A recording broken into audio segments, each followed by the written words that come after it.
Transparency International Corruption Perception Index is a hot topic amongst Nigerians anytime it's released. The latest rankings have been released. What does this say about the state of affairs in the nation? We also have the analysis of the latest newspaper headlines. So these ahead on The Breakfast right here on Plus TV Africa.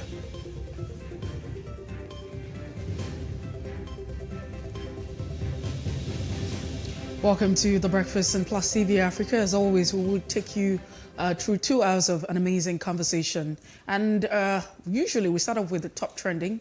This is a conversation making the rounds across board. News stories to follow, lots of events to follow, lots of activities. But I think one that was really of interest to me was Idumota.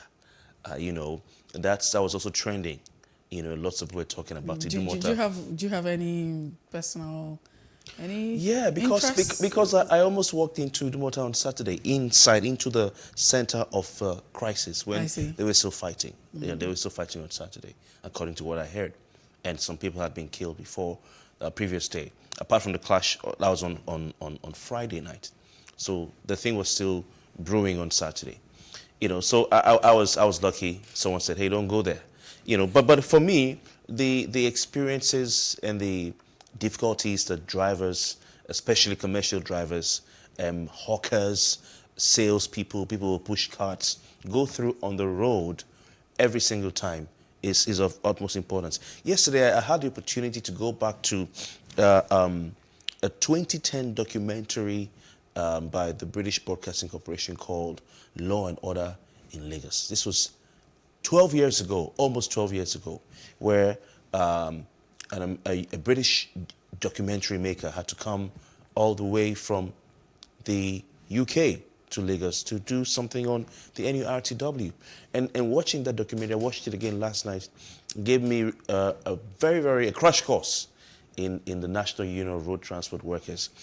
For now, the calls by some Lagosians and the one political party, the Accord Party, on Governor Sanwo-Olu to scrap, abolish, ban the NURTW, the National Union of Road Transport Workers in Lagos State, was partially heeded because the government announced a suspension of the NURTW, National Union of Road Transport Workers, activities in Idumota. And for someone who is not really indoctrinated or experienced in the affairs, activities, of this union in Lagos, when you hear people say they are Agberu, you might not understand, because the dynamics of the National Union of Road Transport Workers in Nigeria's southwest are very different from the north, the southeast, and the south-south. Mercy, you and I grew up in the same city. Did you ever see any union people doing Agberu on the road in this manner where they could kill themselves? It's a bit different. You have. So when I actually saw that video, I mean, the first thing that came, because there were doubts. So that's the video of the fight. Yes, of the fight. So for me, it felt like this is not true. This cannot be. What part of Lagos could this be, and how can this be happening? Maybe it's an old video from Imo State. You understand all of the violence. Maybe some unknown gunmen or something. Exactly. So I never thought that that could happen. Right here in Lagos. I mean, it really shocked me. I mean, that's me being very honest and sincere. Then up until later, of course, verification and finding out, fact-checking, and then it happened in Lagos. But the activities of, the NRUT is, like you have mentioned, I think that to some extent, I haven't been seeing them because they're known for the colors, green and white, and that's very patriotic color. That's like the flag of Nigeria. But I haven't quite seen this personnel in some part of Lagos, especially if you stay on the island. I mean, Lekki, going to Ajah and what have you. I haven't quite seen them. But like you mentioned, very correct, Lagosians are asking that they be scrapped entirely. It's a good thing that they've been suspended following that. But, it just... like I said, I'm sure a lot of persons will be wondering, how did we get to this point where, it felt like it was a war zone. You could see the whole fighting. Yes, absolutely. And up until this moment, I mean, I'm still in doubt. Absolutely. I'm still in doubt that really happened in some part of Lagos. It did. Some people just want the entire body to be scrapped. In 2020 September, the Deputy Governor of Lagos State, Hamzat Femi, gave an interview to the Nation newspaper when he celebrated his 56th birthday. And what he said in that interview, the second question I was asking him, was that the government can't ban the NURTW. So this issue has been lingering. If they had an interview in 2020, it's been happening every time. And not just in Idumota, in other parts of Lagos. These guys have become a government on the streets of Lagos. And that's why some people say in Lagos State you have 4 tiers of government. You have the federal government, you have the state government, you have the local government, and you have Agberu government. That's the reality of people on the streets of Lagos. They can stop you. Someone told me that a whole bus of passengers was asked to step down and just go because they wanted to deal with the driver. No, it happened. I they think told all the passengers to step down and just go. It happened a lot of times. So if that is not a government, then what do you call them? No, see, so for me, I think that it's the same thing. If you want to begin to make comparison, it's still the same thing in the course of discharging duties. And we keep asking, just as we demand of the police that, yes, we know that your duty is to protect lives and property. You have a responsibility, you have a role in a democratic dispensation. But what are the people asking? And what's different from other clients? That you behave in a rational way, that you behave in a civil way, that yes, you are asked to discharge a duty, but there's a way to go about discharging the duty. And then you don't start acting like animals, because we have seen those who should perform duty. Now, you said something. I totally would not, want to agree with that, even though we have, little or no time, to stay on this one.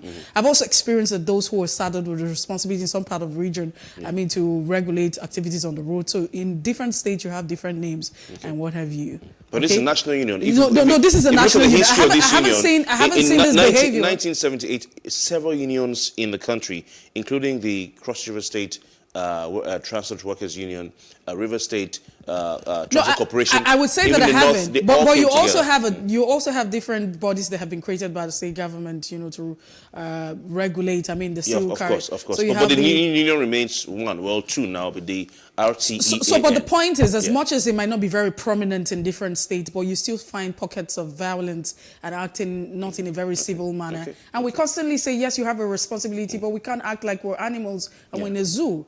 There's a civil way to act. So someone wants to stop a vehicle, you want to check particulars. What are you doing with a machete? Why are you using a bottle? Why are you being very violent? Why are you treating people like... The bottom line is that area boys are controlling the collection of it's about collection of tolls, a collection of levies, transport levies, daily transport tickets, sales of transport tickets by these people. But we'll have to move on. We have to move on. It's still trending, by the way, this morning. So another conversation that has been generating a lot of conversation, that has left me almost speechless. Not necessarily speechless because it just pops up a lot of question in the mind is the issue of Samuel Poso and if you know Samuel Poso, he's a gospel singer, fantastic one at that, and the fact that he tendered an apology publicly as regards cheating on his wife. I'm sure that you probably would have read or heard that story. So yes, that's what happened, but it's gotten a lot of Nigerians talking, and some people say Samuel Poso is actually apologizing now because he was caught. And other persons would say that, it's okay, he's apologizing because of who he is.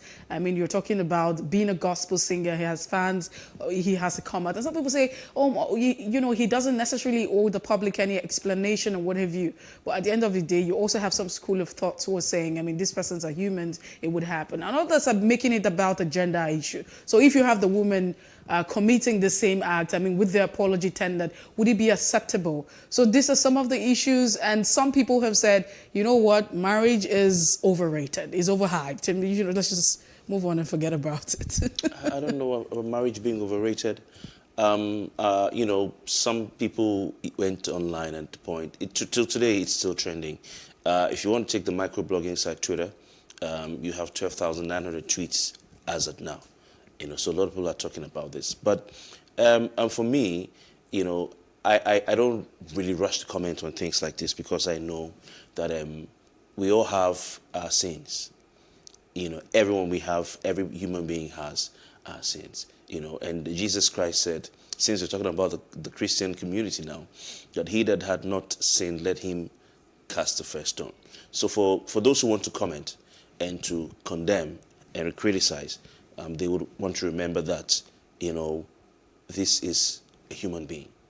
And he owes duty and explanation to his wife, and I think it's between them. So the conversation, the argument is about, it's not about whether he's. I'm giving you my thoughts now. Okay. But now, one trend online was the fact that some guys were saying that Sammy just made a mistake. He's a man, and they were saying a man, like, he's not supposed to come and start explaining to people why he cheated. He's just going to explain to his wife. They don't want to know. They don't want to know. Why are you explaining to us? You did the wrong thing.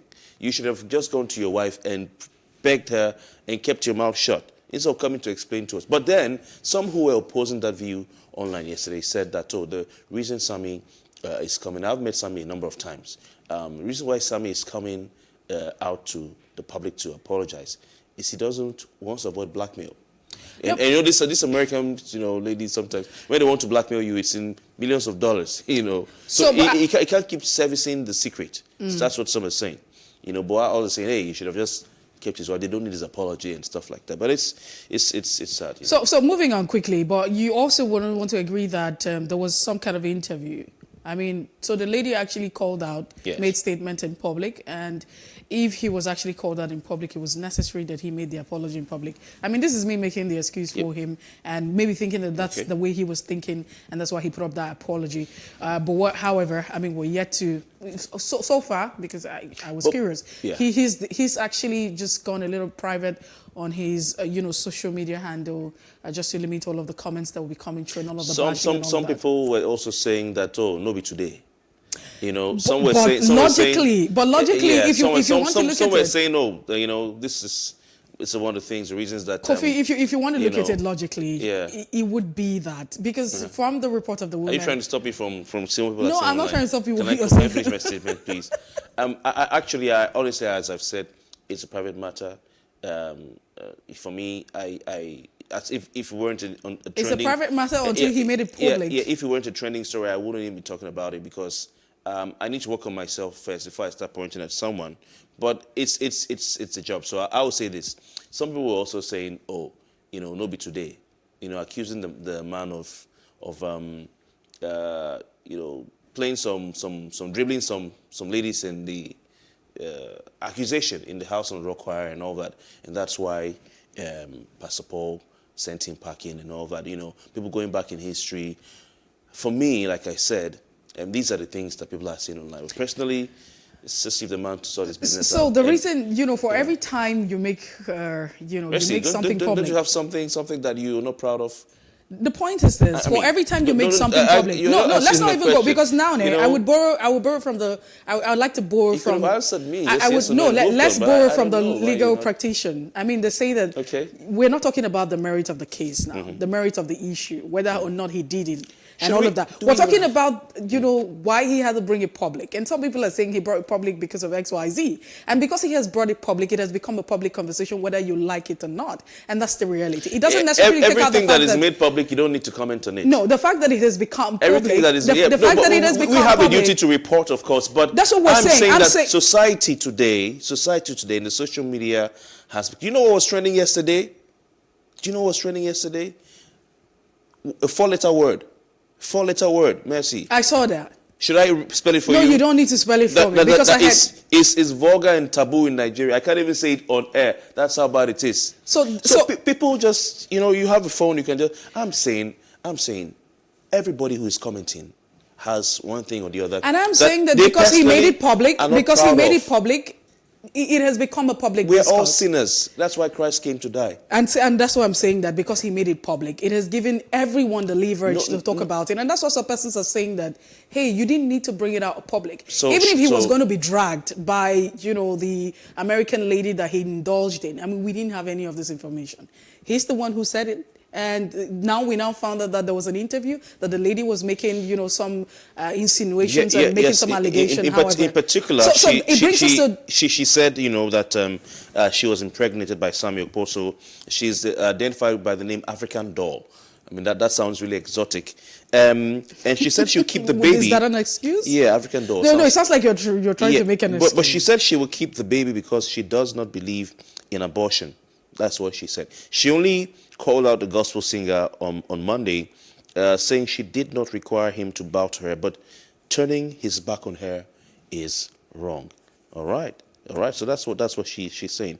So, like I mentioned earlier on, we're not about the merits of the case. Yeah. We're about the fact that it's been brought public and all of the conversations it's generating, and the fact that if put it a out woman, there. yes, he put it out there. So people, I mean, can comment on something because he's made it public. He's made it public, and that's why people are commenting. And the issue surrounding it is that, okay, so let's say, assume that it was your wife that committed the same and did, public apology. Would you accept? Who made the public marriage counselor to the couple? No, that's when you make your issues public. I'm just saying. Personally, I would advise, the principle of life, is we jump on people's cases and write all sorts of things. Look at Maduka Okoye and Alex Iwobi. People were just saying, I don't use it but it actually happens. Saying things online that are really derogatory, that are really depressing, and they're calling them to threaten them. Threatening them. It happens. So it happens. Media, it happens to the most of the people. So it brings us back to the conversation. The day that the global community, international governments, global governments will wake up, they will shut down if care is not taken. Look at what's trending yesterday. It's become a free-for-all. And when you have an uncontrolled, social media might end up becoming a monster that will go out of control. And that was trending because you had some persons, let's even begin to narrow it down. You had some of the comedian that was actually arrested by the NDLA. He made a couple of comments. You also had a particular music star who was making comments in that direction. And what you expect, because people were reacting to some of this conversation. So it brings us back to the people who are in the industry, the entertainment industry, those who are the elite, those who we call influencers. And I think we need to, because everybody can just go up and say whatever it is they want to say. Now, prior to this time, there were things that were kept private. There were things that you would not want to talk about as much as it was okay to express. But we feel like, we're in the 21st century and let's go ahead. And that's why the trend comes, because you are reacting. For every time you react to Messi's on the story and you're typing and chatting with Messi, it becomes a trend with every other person that says the Messi. So if you were, there was a school of thought online that said, what he did by making it public, by publicly apologizing, may not even be good for the health of his wife, for her well-being. If you were in her shoes, would you want him to put it out there in the public, or would you want him to apologize privately and keep it that way? No, the point is this. I think he actually he took a decision. Ask the question. You're asking me. I don't know because I'm not. We're looking at the emotional and psychological. Because I'm not involved. Usually. No, I'm saying you now. Would you? because I am not faced with the situation. I'm saying Kofi, you. Kofi, Okay, so I understand. Because I'm not faced with the... I say it would be better for him to just... Because the lady may not want this thing to... Kofi, I can say that I want him not to apologize publicly or publicly. That's because I'm not faced with the situation. Sometimes we're able to say, this is how you behave. You can never... Fine, you can never predict how you're going to behave until you're faced with the situation. I understand where you're until I'm faced with that, then I probably would understand how we would feel and how we react towards it. But however, we need to move on. Over to you then. All right, we hear that 6 people are dead and many injured in an African stampede, and this is something that you don't want to hear, as far as football games are concerned. There's always a danger of having a stampede in a football match if you have a crowd, wherever you have a crowd. And it all comes down to crowd management. It all comes down to crowd management, crowd control, which is very important for any organization, any tournament, any body that has a large number of people. So what happened? Coming together, and it was simply a stampede. You can see the pictures on your screen. Anytime you have a football match like this, you have a crowd, and the whole stadium is full, and people want to simply, enjoy the game. And so when you have more people than should be in the stadium sometimes, or you have a full stadium and there's sort of a skirmish, then of course, you begin to have stampedes. My father, blessed memory, was the first person who told me about a stampede in the stadium. He said he came out just with his life. He was lucky to have survived. But this happened in Cameroon. We had at least 8 people died and 38 were injured in that stampede. Fans stormed a stadium hosting the African Cup of Nations in the capital of Cameroon on Monday. The government said, and there were images on social media showing a panic crowd, trying to squeeze through a narrow entrance gate. And this is also another thing that happens. at the newly built Olembe Stadium in Yaoundé that will host a round of 16 games between Cameroon and Comoros. So sometimes it's either people are trying to enter or people are trying to exit the stadium. If maybe there's a rush to leave the stadium and then there's only a small exit, and the people who are at the back do not know that the exit is really like small, so they have to wait for everyone to go, and then everyone starts moving at the same time. The surge from the back of the crowd will push, and those behind will fall on those in front and climb on them because nobody wants to be crushed. You understand? So it's really sad that 8 people, are having to die, and 38 people are having to get injured in the African Cup of Nations, a tournament which is meant to showcase Africa, basically, and sell Africa to the world. See, sports does not exist in vacuum. Sports is a tool to sell a nation. Football tournaments are a tool to sell a nation. So if you see nations vying for football tournaments to have the hosting rights, they want to use that as an opportunity to sell themselves to the world, like South Africa did. You understand? Even Qatar, the next World Cup, they want to sell themselves to the world, to say we are open for business. We are a peace-loving country. The world can come to us. Don't always go to Dubai. We are also here. So it's really sad. Really sad. Very for Cameroon. sad. Yeah. Well, we have to move away, and we're also hopeful that the continent is evolving as regards sport and sporting activities and crowd control. We hope that AFCON will pay attention to the issue of crowd controlling or crowd control, and that there's no repeat of all of this. That's so much we can take on Top Trending. When we return, it will be time for Off the Press, where we have Tunde Kolawole join in the conversation. Good morning.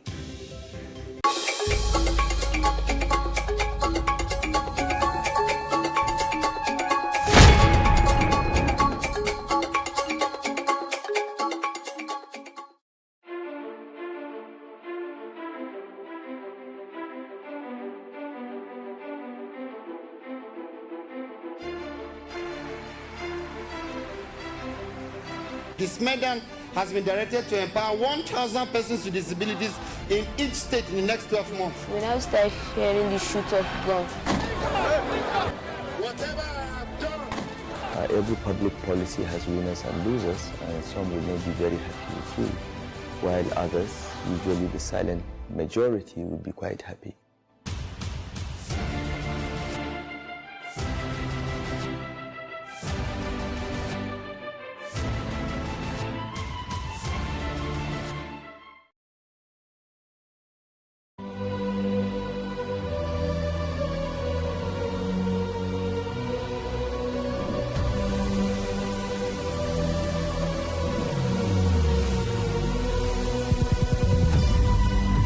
What we do not understand, we will stigmatize.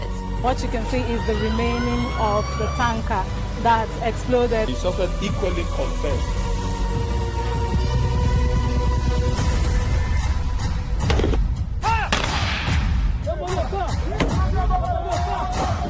Now 500 naira they collect them. If you don't talk, they will beat you. Now 2,500 they pay.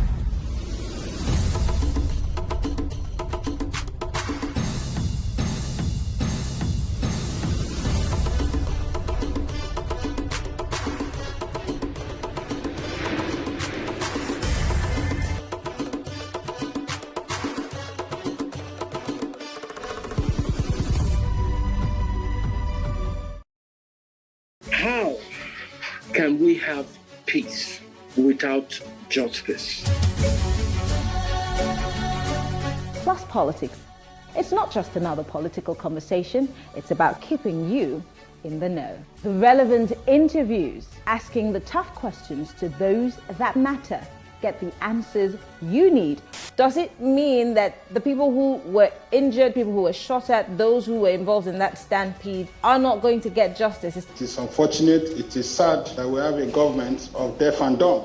Analysis from top experts. The last election was not really an election. We feel that Obasanjo has a very special place in his heart for hating Ijaw people. I think it really boils down to two things. One, trust and accountability. Plus Politics, every weeknight at 7 p.m. on PlusTvAfrica.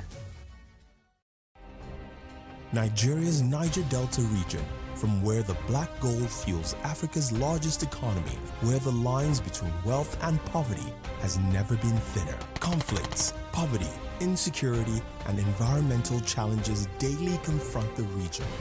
How can the Niger Delta story be changed for the better? Join Mamode Akuga at 9 p.m. every Friday evening on PlusTvAfrica as he probes deep in search of solutions. Inside the Niger Delta with Mamode Akuga, the authentic voice of Nigeria's oil-rich region.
You're still watching The Breakfast on PlusTvAfrica. Time to look at the headlines on the front pages of the national newspapers. And I'm glad to say we have legal practitioner Tunde Kolawole joining us on the program this morning to do justice to these headlines via phone. Mr. Kolawole, good morning to you. Good morning to you too. Thanks for having me. Thanks for joining us. Glad to. Thank you very much.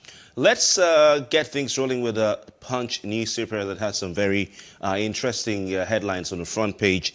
The issue of subsidy is the lead headline there, and it says, subsidy, NNPC may deduct over 1 trillion naira from FAC in 6 months. That's the Federation Allocation Accounts Committee. It says, with the riders to that story, FG plans PIA amendment. Messi, you were hammering on that yesterday. Extends subsidy removal by 18 months. NLC suspends protests, says talks with federal government continue. And states face hard times over salary payment, others economists warn. At the top of the front page of the Punch newspaper, this headline, African Airlines passenger traffic crashes by 65% over Omicron. Others details can be found on page 20. Another one from the Punch newspaper. National Assembly agrees on consensus. Others lists conditions. I'm guessing that is referring to the issue of the Electoral Act Amendment Bill sent back to the President. MPC experts foresee tougher days as CBN retains lending rate. Nigeria sinks deeper in corruption rating, drops to 154. ICPC disagrees. Lawan meets customs, DSS and SCDC over fuel smuggling. Reps majority leader gets 28th child. Lawmaker pursues 30. Amazing. At the bottom of the front page of the Punch newspaper, we have these headlines. Kwara meets Christians, Muslims, says hijab stays in schools. Ogun Monarch's murder, police get clues. Abiodo demands killers arrests. Lover demands money to transport visiting girlfriend's corpse. Family alleges foul play. At the bottom of the front page of the Punch newspaper, Fenifere plans political party insists on state police constitution review. Lagos housewife allegedly kills husband with pressing iron during argument. That's really sudden. IG fortifies security as Ekiti PDP APC primaries hold today, Thursday. Those are the headlines on the front page of the Punch. All right, quickly, let's turn our attention to the Daily Independent newspaper. Electoral Act Amendment Bill, NAS harmonizes position on consensus candidacy. Says parties must get written content of all the aspirant And that's the rider underneath the bold caption. Away from that, 91 million Nigerians now live in poverty, NESG, according to that report. 8 million were thrown into poverty in 2021. And that's just last year. Buhari asked security agencies to leverage 5G in tackling insecurity. And away from that, restructuring Nigeria before 2023 elections still achievable. Afenifere 6. And you also have another header saying 6 release of Sunday Igboho, Nnamdi Kanu. And underneath, you also have 2023 presidency, 600 women groups declare support for Yahaya Bello. And CBN retains benchmark interest rate at 11.5%. Senate passes bill allowing colleges of education to award degrees. Nigeria drops in latest transparency corruption ranking. Why Buhari extended fuel subsidy removal by 18 months, according to Minister. This is some of the headlines on the Daily Independent newspaper. We move straight to The Nation this morning. The major headline on the front page of The Nation newspaper, no surprises there. Subsidy extension stalls Petroleum Industry Act. It has the following riders: PIA for return to lawmakers. Buhari OK's continuation of subsidy payment, and Labour suspends protest plan.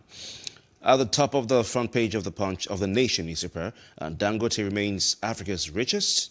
Wike accuses Amechi of dumping Rivers plane in Germany, and now it's been a back and forth between the supporters of Wike and the supporters of Amechi after the governor of Rivers State went to Germany with an entourage and it was having to pay some millions of dollars to repair the plane, and took some pictures there. So it's a highly political issue. Still with The Nation newspaper, over 1,200 delegates to pick Ekiti PDP candidate today. And House Leader Doguwa welcomes 28th child. Mercy. So that's a huge number. Another one. No capital flight from Nigeria, says Emefiele. MPC retains interest rate at 11.5%. Electoral bill, lawmakers OK consensus with tough conditions. And the rider, party must obtain aspirants' written consent. At the bottom of the Nation newspaper's front page, Sanwo-Olu, Tinubu, Obasa mourn ex-Lagos SSG Adeniro Gusanya. For those of you who are wondering where the name sounds familiar as a street nearby with that same name. And massive endorsement for Oyetola's second term bid. Those are stories and headlines on the front page of The Nation. And just before we have Tunde Kolawole join the conversation on the leadership, you have President Muhammadu Buhari booby-traps next president, extends the PI implementation by 18 months. That's quite interesting. Remember having that conversation yesterday, and the fact that this would be the law turning against itself because you have the law. You cannot ignore the law. Sounds like, a very smart move. Delay will erode investors' confidence. This is what stakeholders are talking about. Decision hasty without stakeholders' input. NLC suspends planned protests. Lawan wants fuel smuggling stemmed. These are the riders underneath the bold caption. NAS passes electoral bill with direct, indirect, and consensus option. And the Central Bank of Nigeria retains the MPR at 11.5% around other parameters. Omicron, Saudi Arabia to lift travel ban on Nigeria. And you also have tension in Katsina local government over soldiers' withdrawal. And Dangote retains Africa's richest person with 13.9 billion naira value. $1 billion value. Military kills ISWAP terrorist in Borno airstrike. These are the headlines on the leadership newspaper this morning. All right, over to our guest, Tunde Kolawole, a legal practitioner. Mr. Kolawole, let's start with that story on the front page of the leadership newspaper. We all know and are aware of the history of the Petroleum Industry Bill, which became the Petroleum Industry Act, and the suspension of the subsidy removal. Do you agree with this description that the president, which is an interesting description, is booby-trapping the next president by doing a U-turn on the PIA? Well, honestly, despite the fact that That is the petroleum industry thing. It's not perfect, it's not the best it has. We could have better started or made a law to regulate the activities in that sector. But the one that has been done now, at least we can live with that until we get it right. What is at the bottom of the GI is political. Political in the sense of there are certain sections of the country that doesn't want the GI to pass into law. They want to continue to carry on or do things in that area the way they have always done it, which has never added too much or any value to the petroleum industry and to the gas before. Now, for the president to say things again, delay the implementation of the GI in a way it says it's successful that we begin to implement the GI doesn't speak well at all for us as a people, for Mr. President, and for the National Assembly that have labored over this law, being the return to democracy or to civilian rule. Why the President is doing this to the GI? He hasn't given us the budget. And if he has made that kind of an important deal, the onus lies on to tell the whole nation, to tell the National Assembly, to tell the operators in that sector why you think that bill or that law shouldn't take up as now. I smell it that. I think that I have the feeling that the President is not so comfortable with the CIA, that he merely brought in the sign it into law because of the agitation from the southern part of the country, the Niger Delta and the city. You and I will know that as much as 30% of revenue that is donated from the petroleum sector is to be used to process for oil and in other parts of the country. The percentage that has also been allocated, I think, to the people of the Niger Delta is more processing in that. I think it's now been set at 3% or 5% of that, which we think is not a too good enough. Taking cognizance of the devastation, ecological disaster, and the conference that the people of the Niger Delta have come to, and then the devaluation even of the people of the Niger Delta, despite the fact that we contribute almost 90% of the revenue that keeps this country money. By now, if we were a student nation, if we were a nation with consent, if we were a nation that has feelings for the people of the Niger Delta, we would have been providing accommodation for them free. We would have been giving their children schools free. We would have built a set of schools in there. We would have given them good waterways for transportation.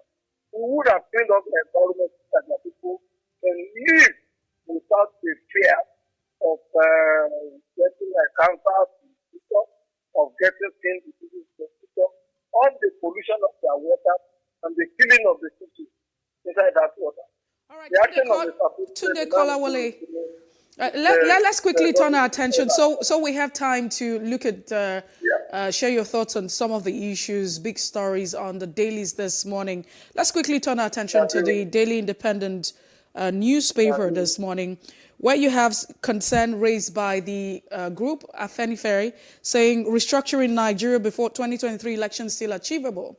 And for them, they are asking that there be, that's possible because suggesting the adoption of the 2014 Confab and also the 2018 Malam El-Rufai Committee of the All Progressive Congress on True Federalism. Do you think that that's achievable, restructuring the federation, because, it involves some constitutional amendment before 2023? Restructuring the country can be achieved within 1 year, even within 6 months, without firing a shot, if there is a good will.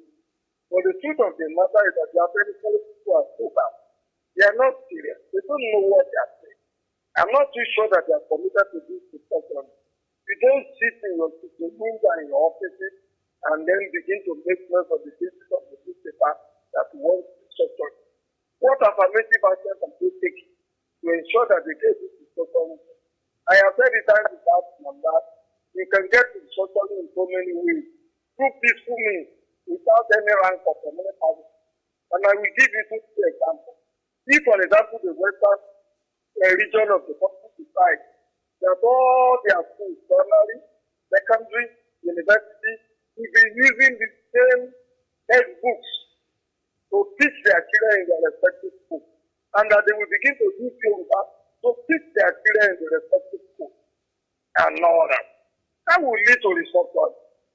If, for example, too, they are very, very people, all their courts, magistrate court, high court, and whatever other court, that have, will use one procedural rule. They will use one criminal code to administer their respective courts and all that.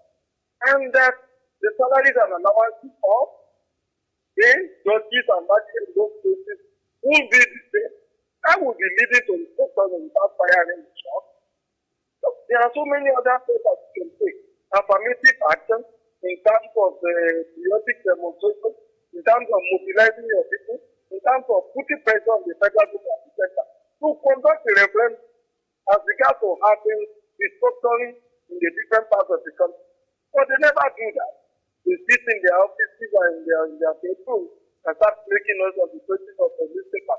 And then during the night, they will go to the people in authority, in Abuja, and then they will state and start asking for land and money, for money to fill the land that are allocated to them. For me, I am putting up on those people. Okay. Maybe it is not on the side. Maybe because they lack ideological understanding. Because whatever you are saying, without putting some ideological understanding, some cultures is going from some determination is going and all that. They are never likely going to get it up. Nobody ever had an advantage over you and willingly consider the advantage and give it to you on the platter of food. Right. And then put himself at the other side. For me, it is possible if there is seriousness on the part of the African. Okay. And they begin to say what we call Mr. Kolawole, please let's move on to another. Yes. Look at when they started their concept. And that is part of the process of the story. Even Lagos State has the Lagos people Okay, let's move on from that, Mr. Kolawole. Sorry to interrupt you there.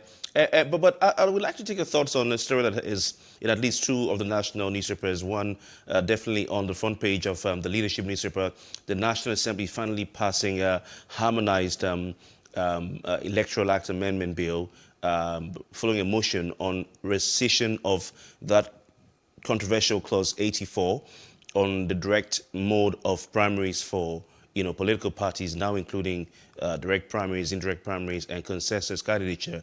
What do you think about this, especially the fact that the National Assembly, the House of Reps passed a different one and the Senate had to come back? The National Assembly did that law not because they want a better way, a fair way, a justice way of selecting the bearers of the respective political party. They made that law, they put that law on that section into the INEC based on what you can call an enlightened person, or even an unenlightened person, if you like.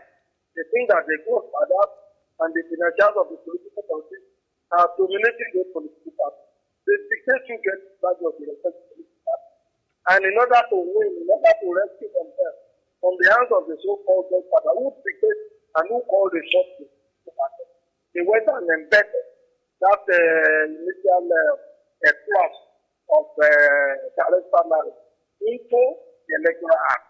I repeat and I emphasize it, putting how the different political parties select their party into INEC law, it is wrong. It is not the business of the National Assembly to put that provision into law.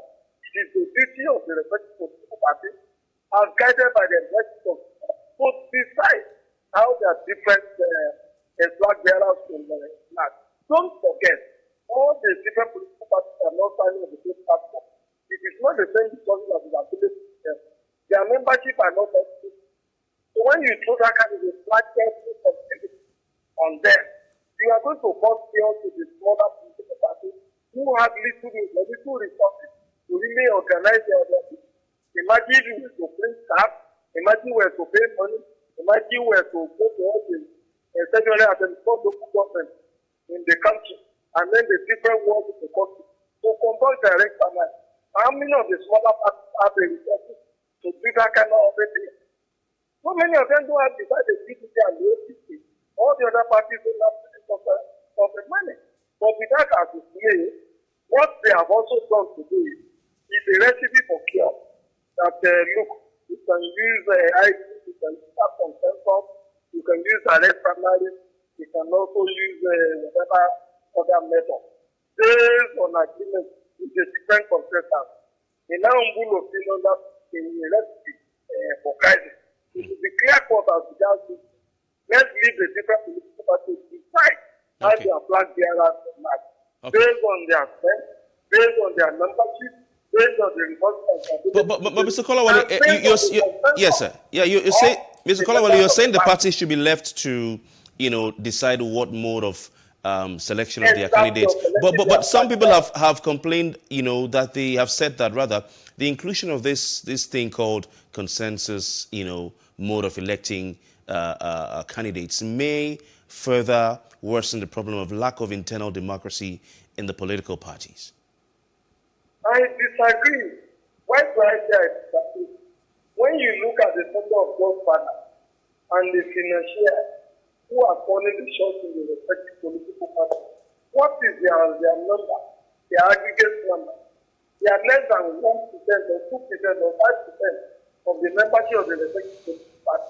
So if only 5% of the membership of the political party will now be the one ramming down the neck of majority of people, it will not lie on you to stand up to those 5%, that the majority, the remaining 95% stand up to that minority group, and then ensure that the property is so that never family than the next of the other. But they are feeling too afraid to confront the godfather. They think they don't have to come. Yes, they want to return to the National Assembly on the platter of gold where they are always have access to make money without really fighting, without really struggling. So sweeping the court of the book, the owners lies on the right and side of the party to ensure that the properties are done. Because without internal democracy in the respective political parties, dictated by the members of those political parties and all that, we are never going to get this democracy. Nobody should be calling the member to entrench internal democracy in the respective political parties. It is the members of those political parties themselves that must entrench internal democracy and not INEC and not the National Assembly. If the INEC and National Assembly have to be different, what is the essence of the party? They must know that all the different parties do have to guide their activities and programs. Okay. All right, sir. Before we move on this issue, the conditions that the National Assembly listed as well, they're saying that the parties must get the written consents of the other aspirants for that issue of consensus to work, that the other aspirants must write that I approve, I agree that I'm part of a consensus to have this candidate emerge. Do you think that that's basically going to fix everything that may have been perceived negative about this?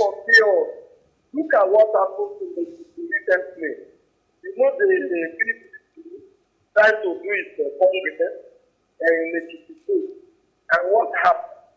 Some godfathers in the party hijacked all the material from the people that were sent from Africa to come and conduct the World Congress performance and went to have some hotels to go and kill the names of people who will continue to dedicate to the Congress of this effective party. By the time you are talking about this professor and other, what stops the godfather from hijacking the material for this Congress and putting the names of their friends on the Congress paper and all that, and say that is the confession of their party.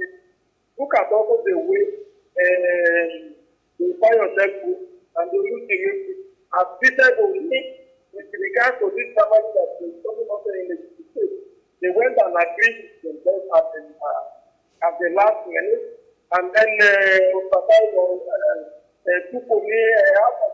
and then weekly is so these are the kind of advice these are the kind of meetings they will do at night to even say, look, this is what we have achieved and try to run it out the length of the respective political parties, members, in connivance with whatever official that the headquarters of the party has decided to conduct some of these assembly. Tunde Kolawole, the Nigerian leaders are not ready for serious democracy. All right, let's move away from the mode of primaries, be it direct, indirect, and consensus now, and look at the issue of poverty. Now, according to the Nigerian Economic Summit Group, this is actually a cry out saying that 91 Nigerians now live in poverty, and they also said that 8 million Nigerians were thrown into poverty in 2021. What are your thoughts? But you and I will remember that Mr. President not long ago said they have taken millions of people out of poverty. That this report is coming from a different organization, then to negate what Mr. President has told the Nigerian people that he has done in the last 2 years that he has done. The truth of the matter is, when you look at the inflation index, when you look at the price of food items in the market, when you look at the output cost, when you look at the transportation cost all over Nigeria, has it decreased or risen? The truth of the matter is that all those indexes, they have increased. And when those indexes increase, what happens? It further empowers to people. So you don't even need any external person to tell you that the Nigerians are taking deeper and deeper into poverty under this administration or the this administration into things.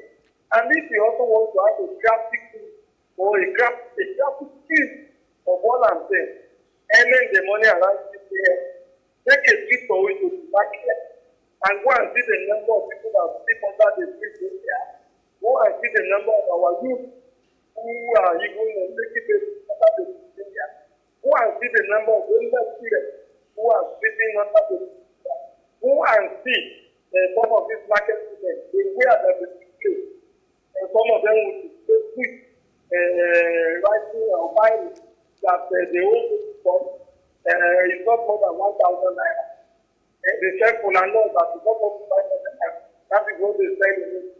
Is that enough to keep these people who sell it here? Is that enough to pay the house? Is that enough to pay some other things at home? So also the market where they sell other people. The truth of the matter is that nobody is bringing out anybody else to come. Nigerians have been taking people and people to come. It's the invasion of the farm by the bandits and Boko Haram. It has further worked our state. So the extent that the food security, that this will be our buffer, that people instigate their faith in their part from the grinding poverty that ever has broken them. But Tunde Kolawole, let's chip this in. You also want to agree with me that, the administration of President Muhammadu Buhari has been very great with social investment programs. So how come this has not trickled to reducing the rate of poverty and the fact that you still have 8 million Nigerians thrown into poverty and 91 in... My sister, you are the one saying, if it was somebody that would have been very hard on you, go and check the way and manner the social insurance was being implemented. You remember when the Apple came up and said, all the seven years in the government, you are going to be reduced and I think paying them 30,000 naira. What happened to that? The people in the National Assembly wanted an allocation. The governor wanted an allocation. The people in the National Assembly also wanted an allocation. So at the end of the day, most of the people who got to the gist of that Kayamos project were people who are participating, were people who were close to the politicians. There are people that the politicians elected for that program. Even let's leave at that place. Those elected are also Nigerians. If they are poor, they are qualified, no matter what background they are coming. But was this money being paid to them regularly? And as today, some of them have complained that their monies have not been paid. Not 30,000 naira. And look at the 30,000 naira you are talking about. Is 30,000 naira enough to transport somebody from his home to the work area to the assigned home, then the lunch, and then maybe the park? Is that enough to take care of us? It's not a rule. And look at also the one to take the federal money and what at 30,000 and all. What the federal usually do, you need to get that money. If they have been invested in terms of accommodation, if they have been invested in terms of where the lady is and another, they merely use it to pay their debt and move on. I haven't seen any of these people or poverty and education process. Anybody who has come out and fit to get and do this poverty and education subsidy or whatever, that I go from the federal government or that I go from the state government and pay me out the poverty, and he has told me to compensate for his cost. This is how much I have made. This money will pay for me. Tunde Kolawole, we have to let you go at this point in time. Would you apologize? Thank you so much for being part of the conversation, Tunde Kolawole. Yeah, thanks for having me. Yes, we are really out of time and we have to let you go, but we do appreciate your thoughts. It's been fantastic sharing your thoughts on some of these national issues. You have a lovely day. You too. Quite interesting thoughts from the legal practitioner, Tunde Kolawole. It's the 26th of January 2022. Ahead we look at remarkable events that happened today in history. When we return, we delve into our major conversations.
Opinion. I used to beg for validation, but the fire that burned in me was hotter, and the passion that lived in me had a voice of its own. So I stopped waiting and started to act. I stopped fearing and started to live. And when they thought I would fail, I stepped into my power. Because my time is now. Amstel Malta, be your best. Whether you like it or not, the dryness and dust is coming. And this time, it might not give up that easily. But do the people have the power to shake it off? Well, of course they do, and you do too. Kick dry skin to the curb and get smooth, intensely nourished skin with Nivea's deep moisture lotions and lip balms. Follow the story online, #DoneWithDryness.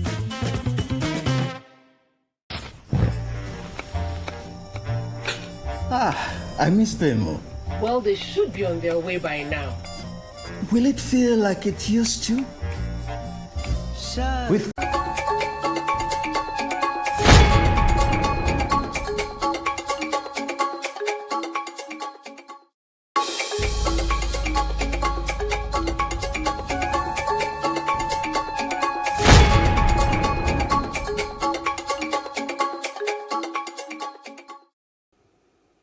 Welcome back. It's still The Breakfast on Plus TV Africa. Nigeria's Apex Bank has announced that the nation's interest rate and other key monetary policy parameters will remain unchanged. The Central Bank of Nigeria Governor Godwin Emefiele announced this and the retention of its benchmark monetary policy rate at 11.5% on Tuesday after the Monetary Policy Committee meeting.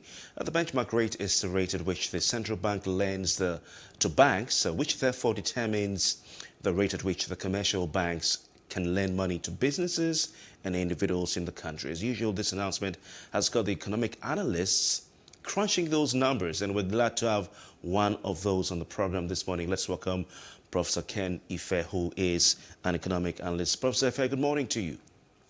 Oh, hi, good morning.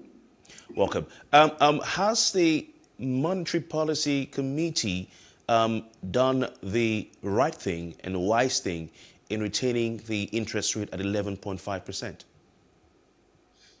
I think they have, actually, given all the circumstances.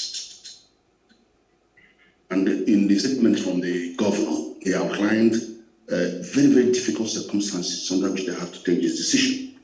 But I think in the best interest, in general, that is in totality, I think they are about right. There are so many headwinds internationally, nationally, but I think on balance, I think they're taking the right decision. And if you ask me, I mean, that we're all fully aware that American Fed and other European economies they've ended quantitative easing. And so they are now normalizing monetary policy. And the impact of that is that their monetary policy rates are heading up.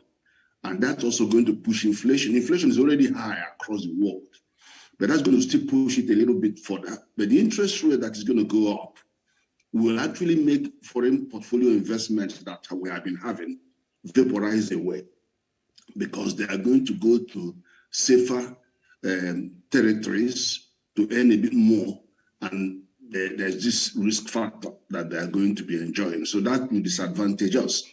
But that notwithstanding, we have the most MSME-friendly central bank in living memory that has placed diversification and employment generation at the heart of monetary policy. In other words, they are going for growth, going for employment, going for diversified economy, and then choosing the appropriate policy mix, monetary policy mix that supports that. So that's a different approach, but that's the right one. So they're not standing by. They're very active in the marketplace. They're very active with the production systems to make sure that they're energizing the systems and breaking away from the structural rigidities that have characterized the variety of our industries and the political economy that is so dominant in many aspects of our economy. So I think on that score, they're really doing a great job. And they're fighting inflation. This year, as far as I know, is the year they're going to dedicate on price stability. So they are going to be going out for inflation. But I don't think that yesterday is the right day to begin to tighten monetary policy. It will come, definitely on the horizon, definitely on the cards. It will come, but it's a gradual process. And this is because they have so many balls in the air. And when you have so many balls in the air, you have to be a bit careful. You have to wait for some of the policies to sit in so that you can see their effectiveness before compounding. So I think that's what I see, and I think they may well be right. Okay. According to the CBN governor, Godwin Emefiele, the growth recovery for domestic economy was really strong in 2021, and it's expected to progress reasonably in 2022, following considerable improvement in the first quarter of 2021 and a positive outlook for the fourth quarter of 2021. How does this resonate with Nigeria is the question, especially when the inflation rate is still high? I know you have talked about the fact that they're going to fight the inflation rate, but let's share your thoughts on this one.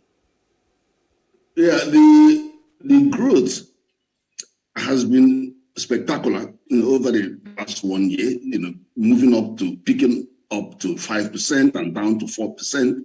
And we're just waiting for the figure for the last quarter, which I suspect should be just over 3%, so that we'll average out at 3+ for the year.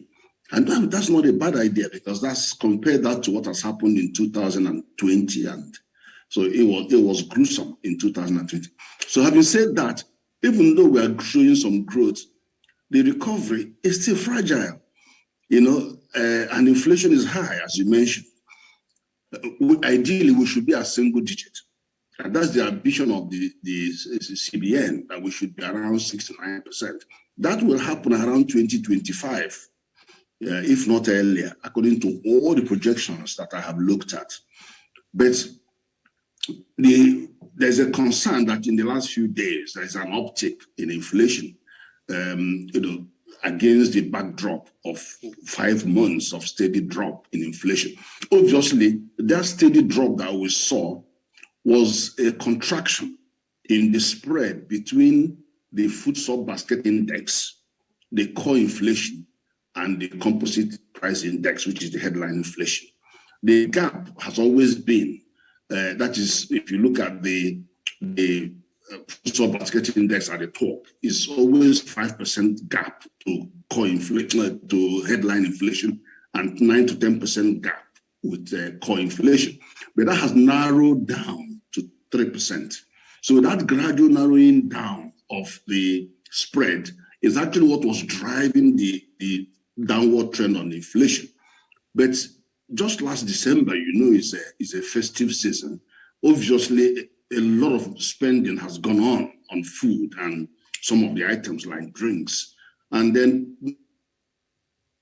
they are cut because they push the price up anyway, because people's ability to buy in Christmas season is very elastic. So they get, so we expected that uptick. I actually thought it was going to be as much as 1%, but it was 0.23%. So there should be no cause for alarm. It's a seasonal thing that we do have when you look at. And on the other hand, it's going to spur growth. When you get the growth figure for the last quarter, it's going to be a bit up. So that's all because of the amount of money that is pushed out and investment, all of that. So does that concern me? I don't think so, because it's very, very marginal. And in fact, if you look deeper into the spread, you will find out that the drop in food sub-basket index is about 0.23. But when you look at the core inflation, it's very small, 0.002. So it's very, very tiny, which means that all indices were roughly staying the same. It was the food that was coming down, that went up. So if the food went up by 0.23, and then the core only moved by 0.02, what does it tell you? It tells you that all the other indices we are keeping, because core is all indices minus food sub-basket index. So when sub-basket in the food went up a little bit, and then there was no corresponding rise in core inflation, it meant that all other players were just there. It was just the movement in food that gave you that uptick. So it will come down. All right, Professor, if some economic watchers are predicting doom for the Nigerian economy and expect that the economy will continue to bite hard, and not just bite hard, bite harder, they're saying the MPC was meant to adjust the rate, in a way to sort of ease the economic burden, and the hardship that Nigerians are currently facing. What do you say to this? No, see, this thing is very intricate, simply because there is a lot of structural factors at play. You cannot hold money supply entirely responsible. If you look at money supply, there is a lot of money in circulation, because we needed to have those monies to fight our way out of recession. You had 3.5 trillion on the monetary side, 2.3 trillion on the fiscal side for economic sustainability plan. We have so much injection and into the economy in 2020, carried on in 2021. And that was why we were able to quickly jump out of recession within a quarter.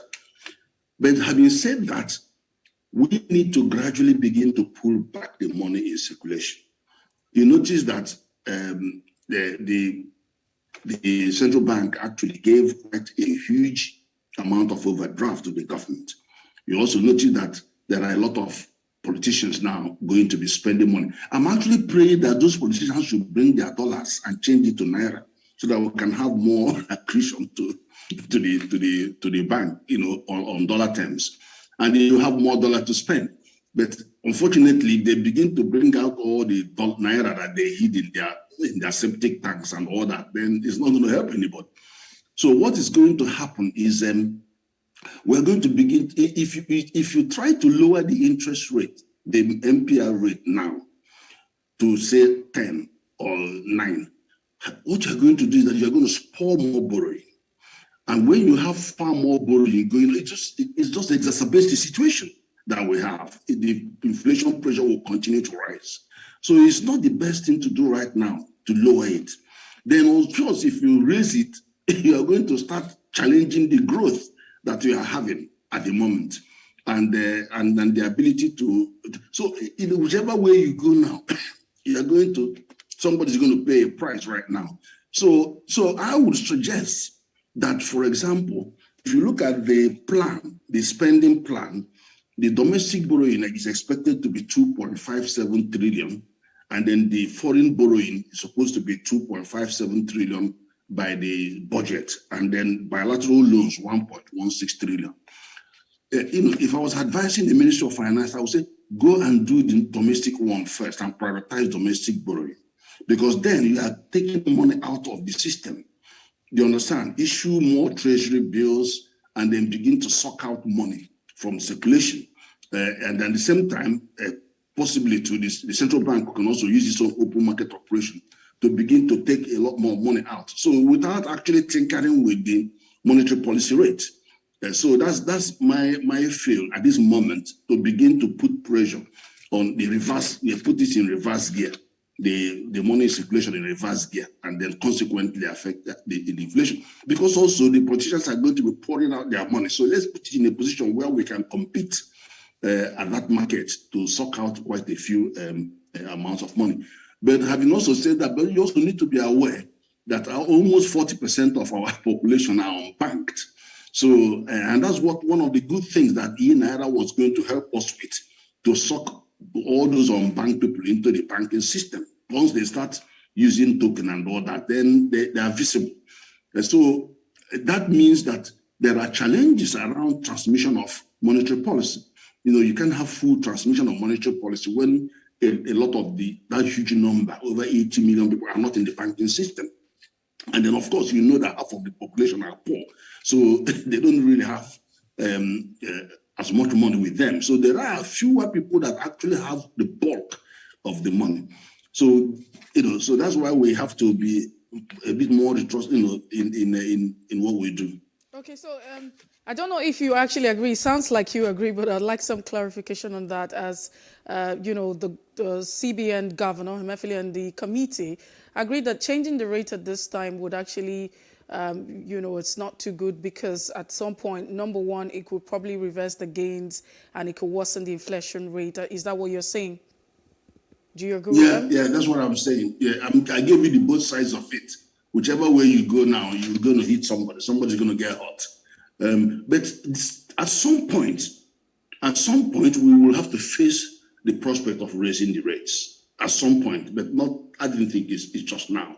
Because don't forget again that next month, you are going to return, there was statutory forbearance on the banks to restructure loans. And then the second measure was to reduce intervention rates from 9% to 5%. So by next month now, CBN is going to start reversing that, taking it back from 5% back to 9%. So somebody's going to get hot. You know what I mean? So the economy is going to begin to feel that they have to now start repaying at a higher rate. And then possibly that might affect the non-performing loans. So we don't know by how much. So you're going to be careful. You have to wait for these things, take them one at a time, so that you can see the impact of that reversal.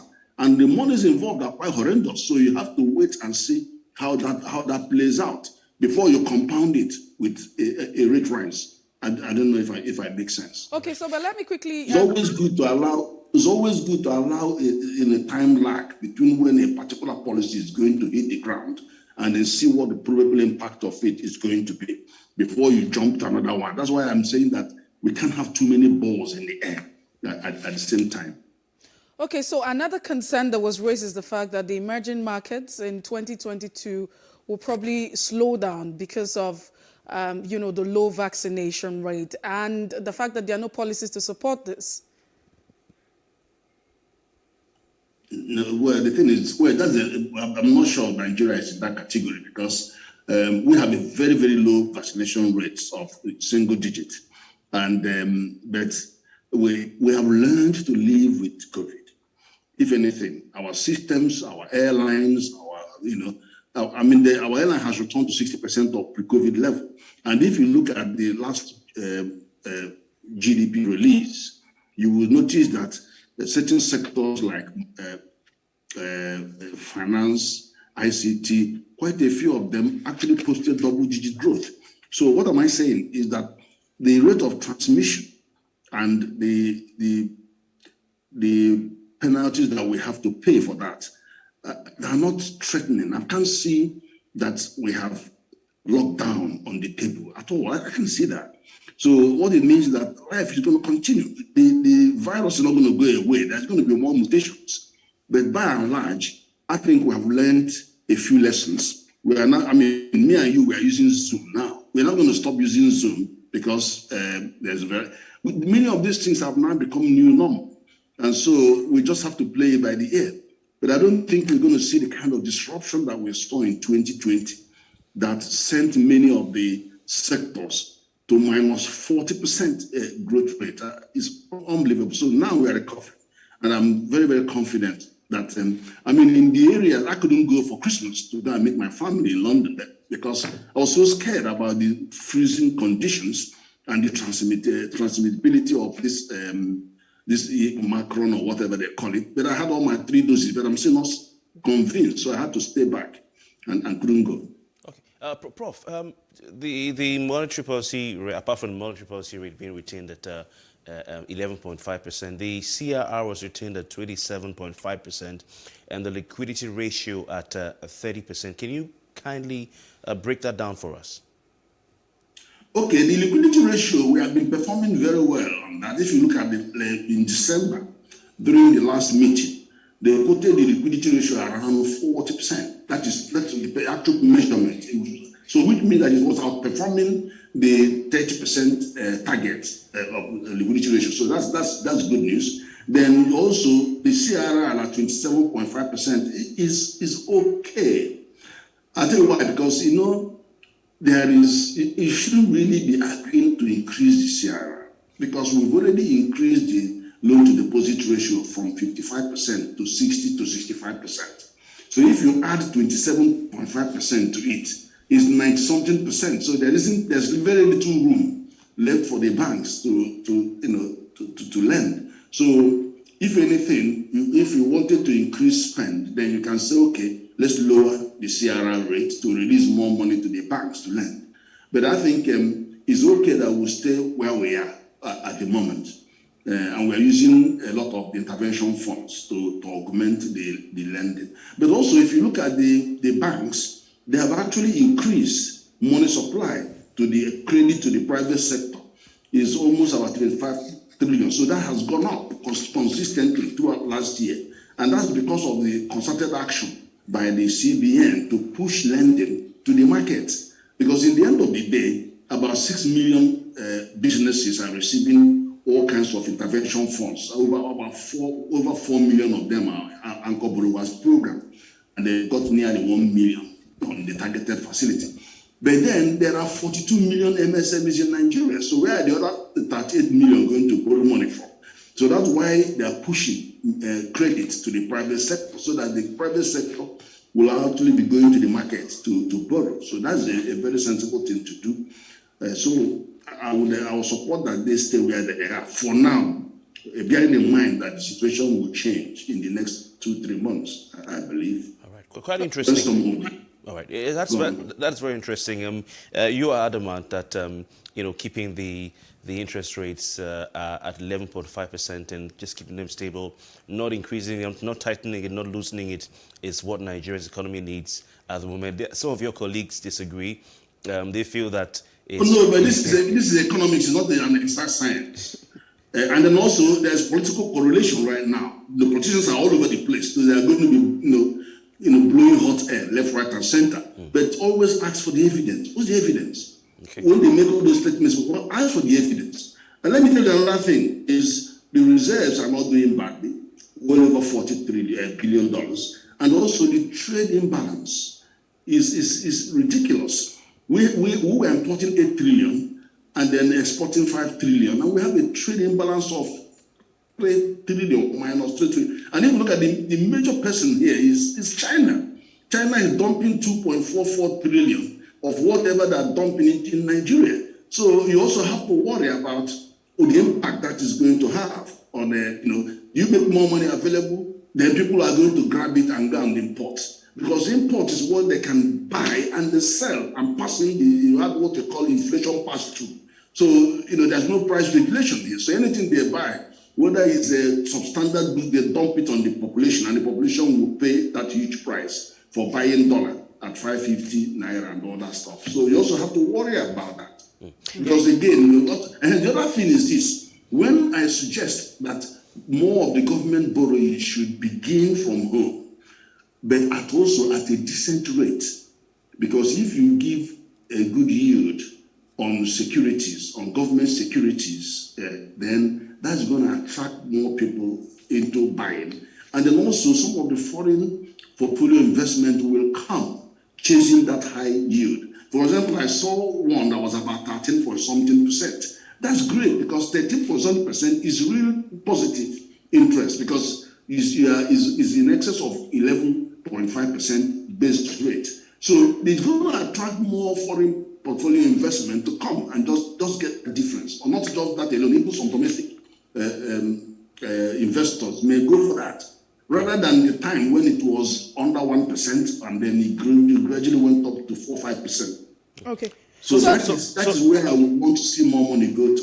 Okay, so let's quickly also look at another concern, that the fact that there might just be ease, with the inflation rate in months.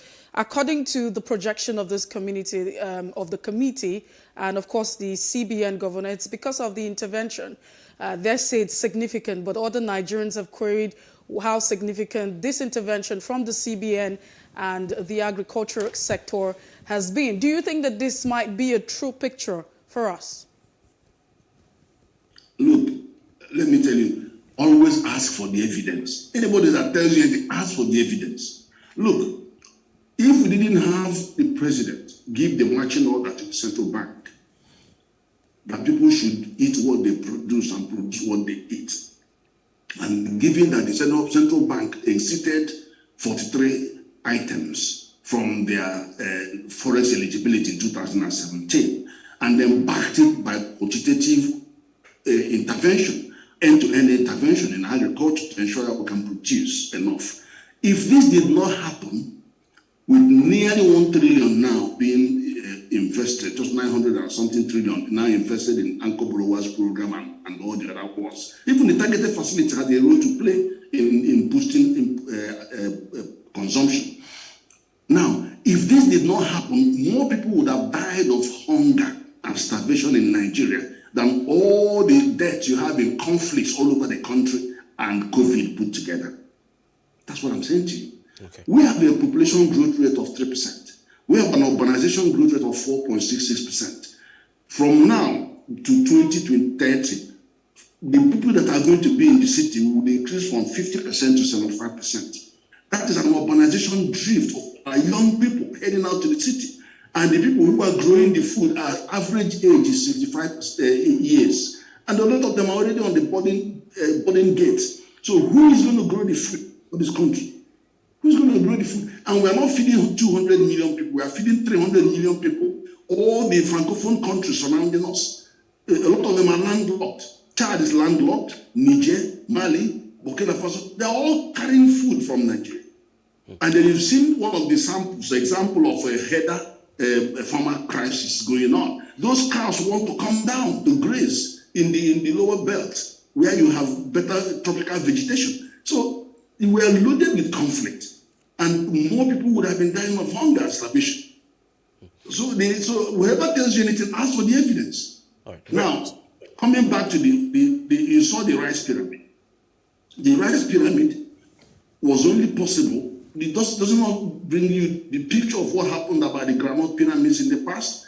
You saw them over 1 million tons of grains being on display. But that is just in Abuja. All other states are going to be having their own rice pyramid. And I know that this will be released immediately to the millers to mill so that the price can come down when they hit the market. So it's a big feat, by no standard. It's very, very important hit. Now, what is the alternative? And let me tell you why it's so significant. If you ask somebody in 2014, what are the problems of agriculture in Nigeria? You know what they tell you?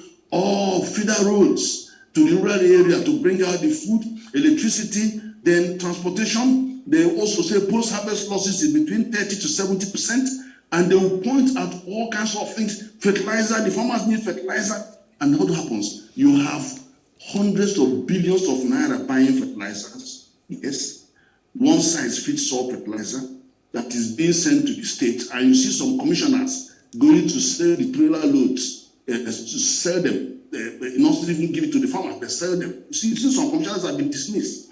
Then you've got the grains that will arrive, they never get to the farm until the farming season is over. So what you found here was the actual man that actually does the business, who grows the farm, doesn't actually have a look in. He doesn't have access to the finance. And the government program is not designed to deal with the access to finance that is the critical thing to them, apart from all the shenanigans going on the agricultural development program. So what we had, as you said, in 2004, it was agricultural development program. What we have now is agribusiness. You have the bank saying, okay, I'm going to intervene, but I'm not going to get involved in the politics. I'm not going to get involved in the political economy of what goes on, who supplies that. No, I'll go for the farmer and then give him the money. So the central bank carries the banks with him and then directs them. First of all, they have to de-risk lending to the agriculture so that the banks are comfortable to lend. Two, you have to implement biometric bank verification so that the banks know who they are dealing with.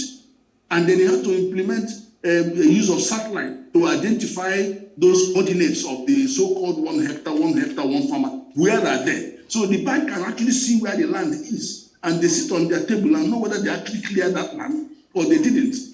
Then you also wanted to do GSI, Global Standing Instruction.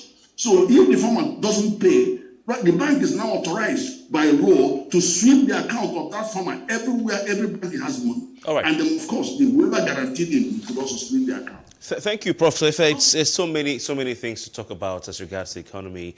You seem to have a bit of an optimistic view of a CBN's policies. You've talked about the rice price pyramids. A lot of Nigerians feel, if things are moving forward with this rice revolution, why are we seeing the reflection in the price on the market? Of course, agricultural interventions. But it could have been worse. It could have been worse. I painted you the picture. The picture is that we would have had more people dying of starvation and hunger. We have to go, sir. Agricultural interventions. Was COVID put together? Yes, sir. Agricultural interventions, in the poultry sector, the farmers can't even afford the feed, sir. But we'll have some more time to talk about it. Thank you very much for your time, Professor Ken Affairs, an economic analyst. It's been very thrilling listening to you and gleaning from your wisdom. We appreciate your time, sir. Thank you. All right. It's still the breakfast on Plus TV Africa. Messi, that almost seemed like a classroom. I really totally enjoyed it. But we have a discussion on Nigeria's corruption ranking on the Corruption Perception Index by Transparency International. Up next. Yes. And of course, when we return, we'll head straight to that conversation and look at what all of these figures, the statistics mean for the Nigerian populace and it means for the Nigerian economy.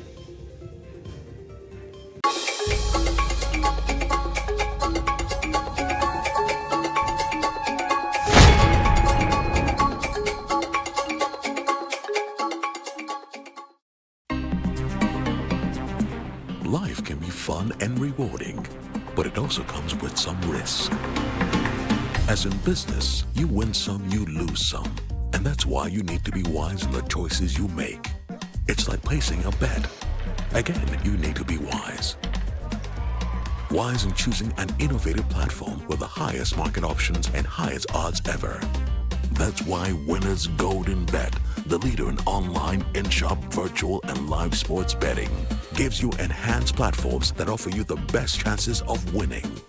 For betting on live soccer matches, live dog races, and virtual games, Winners Golden Bet is your best bet. Instant payment on winnings guaranteed. Play online or in any of our numerous shops nearest to you. Hey guys, be wise. Play on Winners Golden Bet. And Safety Agency, statutorily mandated to ensure that there's regulation and promotion of matters affecting our waters.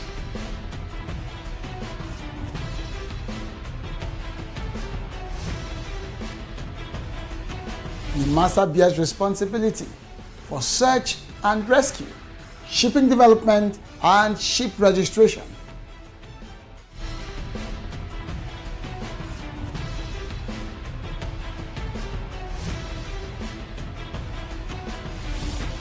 NIMASA This Week, the voice of maritime, showing on this channel.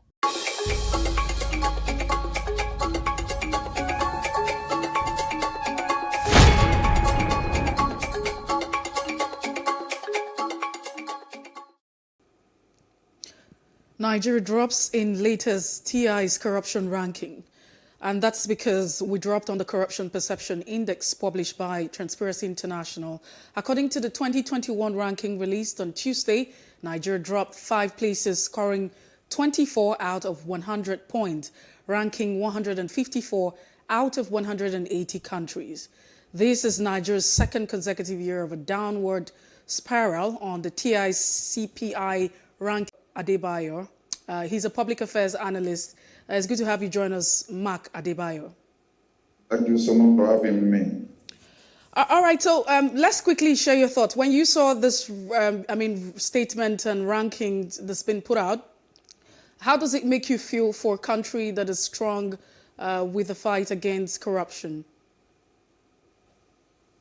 Well, it didn't really come as a surprise.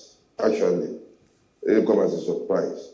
I don't think we are strong on fighting corruption at all. We are not. If we were, the country wouldn't be going down on the scale of corruption perception index. And consistently, in the last 10 years, Nigeria has not been doing well. So it's just, it's quite unfortunate. But before we even go into that, we should know that the major cause has been corruption. And all the socio-economic and political malaise that have been bedeviling the country are all traceable to corruption. Corruption has fatal destructive influence on every society and every country. And that is why Nigeria has been as it is. You know, but for corruption, all other or many other African countries will be struggling to catch up with Nigeria in the area of development, you know. But Nigeria is far behind, even in the area of development, whether you talk of infrastructure, education, or health. You know, look at countries like Egypt, Tunisia, Algeria, Morocco, and even Rwanda. Rwanda now, the cleanest city, officially the cleanest country in Africa, is now moving up in leaps and bounds in the area of technology, in the area of education and health. And of course, they have succeeded in uniting their country in such a way that you are a Rwanda, you are not a Guti, you are not a peace. So corruption is a major albatross of Nigeria's Mali. So it's a major issue. And to be having this type of abysmal performance under a government that promised to fight corruption head-on for the past 6 years plus, for to be having this parlous record is quite unfortunate. As a Nigerian, I'm not happy. As a patriotic Nigerian, I'm not happy. The kind of person, you know, when you go abroad, the way people look at you, even at their airports, the way people perceive you, because this corruption perception index is not just about the country, it's about the citizens. When you go out there, and then of course, how many Nigerians trust one another, whether at home or abroad? So it is almost it is a cancer that has eaten deep into the fabrics of our society, and we must fight it head on. And I think at this moment, this anti-corruption crusade and fight should not be left to the government alone. I think we have a collective responsibility as citizens to do our work the way we should do it without asking for illegal gratifications. Look at what happens at our airports. Even those ones, it beams our light in such a very bad and terrible way to the outside world. People come from America, they come from Canada, they come from Dubai, they come from everywhere, and when they get to our airport, what do they find? What do they see? They see corruption first hand, and then they begin to record and then post that one online all over the world. How do you expect our corruption perception index to look any neater? It's not going to look any neater. There is indirect corruption and there is direct corruption. The indirect ones are the ones that are stolen in our parastatals and corporations and government agencies. But direct ones are the ones that Nigerians encounter on a daily basis, on the road, with the police. Mr. Adebayo, can you hear us, please? Well, we sincerely apologize for the freezing screen. Can you hear us, Mr. Adebayo? Yes, I'm hearing you. Okay. Sorry. Yeah, please continue. Yeah, okay. So, I was talking about the indirect and direct corruption. The direct one is the one where you encounter security agencies, where you are harassed to drop money at gunpoint, or even look at you who are looking for a job. When you apply for a job in any corporation or parastatal, you are asked to go and bring 150,000, 200,000 naira for you to be employed. So the corruption, is very deep and pervasive in our society, and it's something that is quite unfortunate. It's affecting our development. Mr. Adebayo, you mentioned and you touched on several points that we were going to go through. Very interesting answers you gave and analysis you've given. But you mentioned the fact that this current administration, led by President Muhammadu Buhari, came into office with a posture of being against corruption and fighting corruption, and yet we still see that Nigeria continues to rise and go up on the corruption perception index. Why is that the case? What are the things that they have failed to do or they are doing to make the situation worse? Well, I want to believe that there is too much political influence on the anti-corruption agencies. When, a lot of allegations, even against the Attorney General of the Federation, that, you can see that when you can see that there's no sense of diligent prosecution on some alleged corrupt public officials, except where there is a political interest. Where the government has political interest in an individual, that's where you see them, they will prosecute with gusto, with determination, with effectiveness, with efficiency. So, but where there is no political will or interest, where the person involved is on the good side of government, you don't see that kind of diligent prosecution. And that is why you can see a corruption case will drag on for 10, 12, 15 years. What are you prosecuting? Normally you must have gathered all your evidence before you take somebody to court. So what are you prosecuting for 15 years? So there's no, you cannot see that will. There's no political will to really fight corruption on the part of the government. There's no, you do not see that determination on the part of government. There's no that seriousness. So nobody could have thought that with the Buhari in power that corruption will be this terrible. Will remain as terrible as it is today. It is a major disappointment because it's one of the fundamental promises of the president before he came to power. But you don't see that. When Buhari came to power, there was this fear factor. Fear factor. Everybody, the civil service, the politicians, everybody was, this man is coming. He's going to crack down on all corrupt politicians. He's going to crack down on all corrupt agencies, people, everybody. Until then, they saw lethargy, they saw lack of commitment, they saw, everybody sat up when Buhari was coming. Everybody really sat up. They were expecting a massive tsunami against corruption and against corrupt public officials. But the president came and then, what did his party say? If you join APC, your sins are forgiven. So People became emboldened again. Police began to collect, tithes on the road openly, and all manner of things are happening at our airports and our agencies and parastatals, and it's quite unfortunate. So I think the major issue is lack of political will on the part of government to fight corruption. If there's a political will, corruption will fizzle out. And at least by 90% it will go down, it will reduce, even if you cannot eliminate it. Okay, so let's also talk about the fact that if you look at this report, some people have queried and questioned the fact that the report by Transparency International is quite limiting because it looks at the public sector, the corruption in the public sector. They have actually mentioned some of the perception index that they use.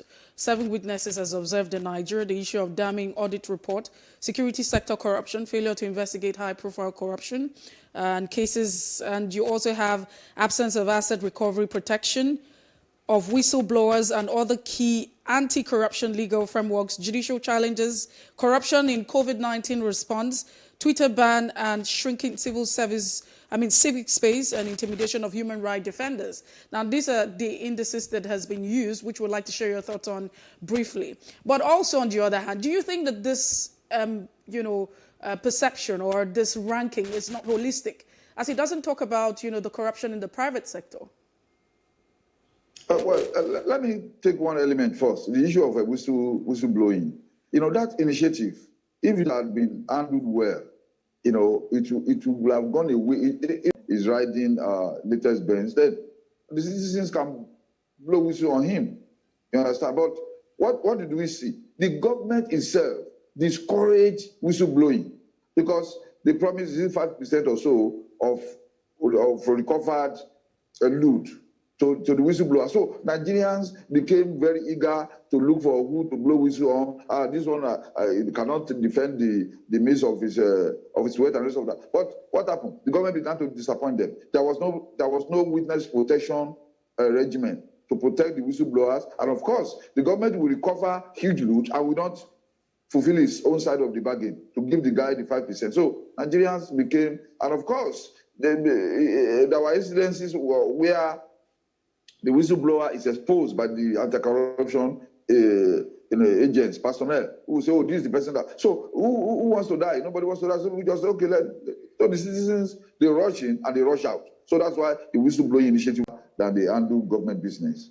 But in the private sector, there are all manners of corruption in that place, including sexual harassment of staff, which to me is one of the worst corruption practices that you can have.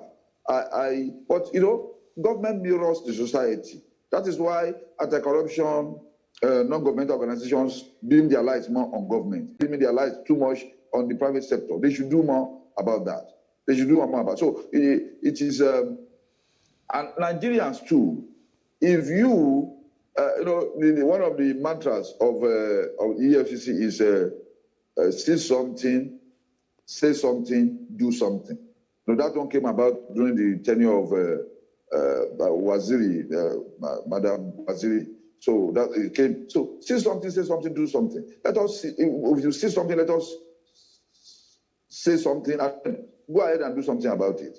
I don't think we should be afraid of it because corruption is a major cancer on our body politic. Right. And it's not affecting only one sector, it's affecting everybody. We are here, we are today as one of the poorest managed countries in the world because of corruption. Nothing more. Mr. Adebayo, you mentioned the EFCC a few seconds ago, and interestingly, the Independent Corrupt Practices and Other Related Offences Commission, ICPC, quickly, swiftly, no surprises, I'm sure you'd agree, released a statement titled IPCC Statement on the Corruption Perceptions Index by Transparency International. And they is saying that the report is unfair and untenable, as Transparency International, they're saying, has consistently failed to recognize the efforts of the government to tame corruption.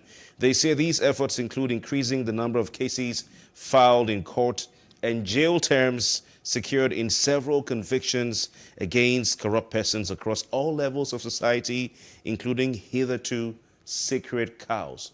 What do you say to that? Well, Nigerian government is always very defensive. Nigerian government and its agencies are always going on the defensive when anytime any negative report comes about. The report is a true reflection of what is happening in Nigeria. Whatever ICPC or anybody says does not change that fact. That is the truth. So we know that Nigeria is a heavily corrupt, it's run by highly corrupt individuals who don't bat an eyelid to steal money from public till. So the ICPC should not go on the offensive. It should just agree. Yes, they are claiming they are making effort, doing this, doing that, but efforts are not acknowledged. What is acknowledged is success. So how successful have they been in the fight against corruption? Yes, they are. You can say maybe they are increasing in their activities of trying to curb corruption, but your efforts are not. Efforts are not what are acknowledged. It is success that is acknowledged. How successful have you been in doing that? How have you been able to reduce corruption? Rather than reducing corruption, you can see corruption is burgeoning, and your efforts will amount to nothing if the results are not there for people to see. We need a result. It's not about effort.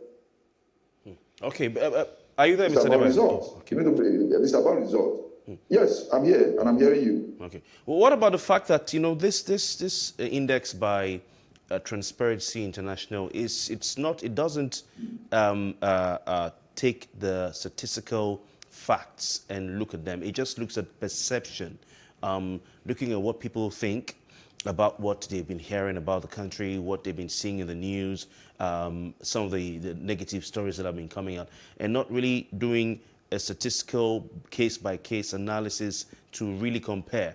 The ICPC, of course, yes, will say they're government, and government will always respond to these things. But if you look at the fact that this is basically on perception based on the events we've been hearing around us, should we really hold on to this? For instance, one statistic that cannot be faulted, and the ICPC has placed this before us in the past, is that Nigeria is leading Africa in assets recovery. That is in the recovery of the proceeds of corruption. No other country in Africa is recovering as much as Nigeria is recording. What do you say to this? Well, you see, yes, perception, but perception is like a silhouette. It's like your shadow, and it is considerably representative of the kind of person that you are. So your shadow, wherever you go, if you bend, it bends. If you stand, it stands. If you sit, it sits. So we cannot throw it away. TI is a credible international organization when it comes to the area of corruption. But the fact that the report did not go on a case-to-case basis does not render the report invalid. It is for us to see it as our reality and work on it and ensure that this type of report does not come again. That is it. It's our responsibility to ensure that we work to destroy corruption before corruption destroys all of us in this country. Yeah, but we should not be defensive about it. Yeah, but Mr. Deba, it's a ranking, that places countries with different realities and different dynamics within their own environment on a table that would send a message to the international community, may affect investment and all. One would say, could argue that an organization like Transparency International may not be equipped to make such a ranking that would affect the fortunes of nations, bearing in mind the different dynamics of these nations, and that we shouldn't be ranking people on a corruption chart based on perception, because people will take that perception and make it their reality and make real decisions out of this. If you cannot go down to the nitty-gritty to get the details, to give the statistics, don't just take the perception of some people and take some news stories and then make it up into a ranking that you would give out to the international community to help them make decisions on what country to invest in, for instance. That this is very loosely, based ranking that has far-reaching effects and consequences for countries around the world and their economies. I agree with you totally that perception is important and it will affect the country's foreign direct investment substantially. But if you go to the streets of Nigeria today and conduct a Vox Populi, you will discover that Nigerians, 99% of Nigerians will agree with the TI's ranking and report, because we see corruption every day, we experience corruption every day, we are victims of corruption every day. Just yesterday, I was with a popular former senator, an experienced ranking former senator. And there and then he received a call from the airport, from the international airport here in Abuja. And there is a letter, there is a parcel that contains some documents that was sent to him by the UN, by the United Nations. And the courier called him to say that some guys were demanding for bribe for him to pass through with something that is not a contraband, official letter from the United Nations organization, to a Nigerian, So the man said, right there, the man said he's not going to give that if the pilot, in fact, that man was a pilot, if the pilot should give them anything, he's not going to refund him, because why should they what should they demand? They should open the passport and see what's inside. They are just documents. Okay, why do they want to collect? So the issue is that we experience corruption every day. And for anybody to want to hide behind one finger, saying that TI is wrong in his ranking, I will not subscribe to that. We should let us accept our reality and do something and work on it. Do something about our situation, rather than complaining about the perception ranking of a TI. TI is doing his job. Let us do our job here in the country. It's about publishing the research parameters. If you are doing a statistical ranking, where are the parameters on which your data is based, so it can be disaggregated and for scrutiny. But we have to bring it to an end at this point. Mark Adebayo, we do appreciate you. Thank you so much for being part of the conversation. Thank you so much. I mean, there are too many questions to ask, but of course we have limited time, and we look forward to having more of this conversation, and we appreciate your time. Thank you for coming. Thank you. The government should just do its job. Simple. All right. Thank you. We appreciate. And that's the size of the conversation. That's the size of the show this morning. It's been a great time. 7 o'clock till this moment. We will definitely return tomorrow, and it promises to be a great time as well. Now, if you missed out on any part of the conversation, it's all right to follow us on Twitter, Facebook, and Instagram, but PlusTvAfrica, and do subscribe to our YouTube channel at PlusTvAfrica Lifestyle. I am Messi Boko. I'm Kofi Bartels to return tomorrow. Good morning.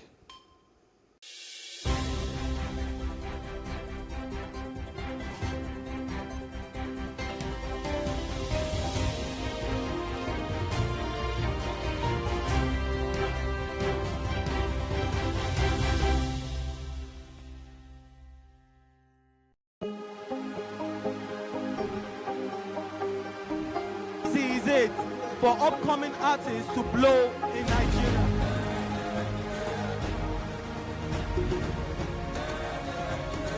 Welcome to Plus Trending. I am Vicky November, your host, saying thank you for joining us on today's episode. Welcome back. It's tea time on Plus TV Africa. Practice makes perfect. I'm not perfect yet, but I'm a lot better than I used to be. He's a king. He's entitled to marry 100 if he wants to.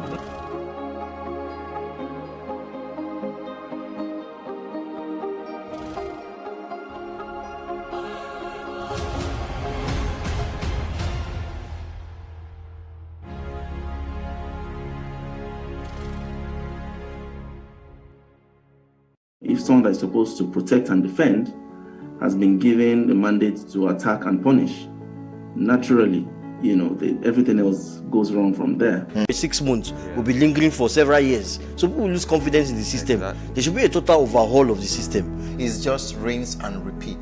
So, and if the trigger is not fixed, it's going to continue being a rinse and repeat strategy, and any strategy that works. I mean, it's business sense. If it works, why don't you change it? That's it. Hello and welcome to Space and Style, a property show designed to connect various stakeholders across the property value chain. We can also provide realistic solutions and deepen your knowledge about the interesting world of real estate. We shall showcase architectural design, interior design trends, lifestyle and real-time property news updates, and the right way to navigate through property development and investment. Join me every week on this channel